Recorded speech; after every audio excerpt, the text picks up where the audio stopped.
हाँ और डाल। हाँ आ रहा है ना वीडियो बराबर। हाँ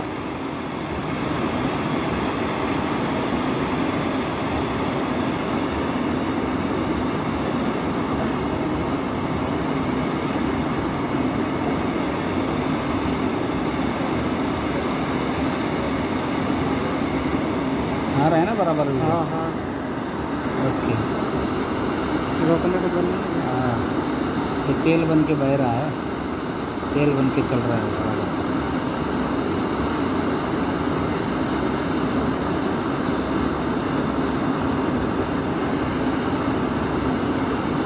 ओके जब हो गया अंदर।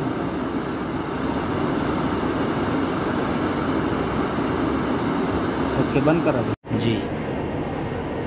मेरे उस्ताद मोहतरम फ़हीम सन्यासी जी, उनका जो नुस्खा है मैं वो बना रहा हूँ, जो नीला मोमिया करने का है।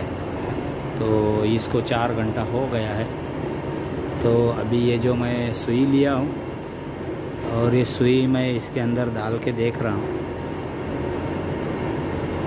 तो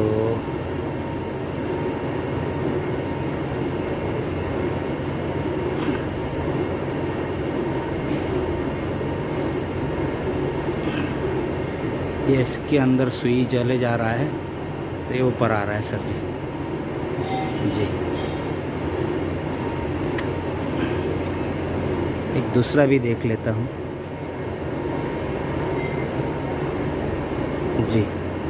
इसमें भी आर पार सुई चले जा रहा है सर जी, ये देखो। लेकिन वो इतना सफ़ेद हुआ है, तो इसका एक जो टुकड़ा है वो टुकड़ा में किसी तांबे के पत्रे पे देखता हूँ सर, उसके बाद में। जी सर।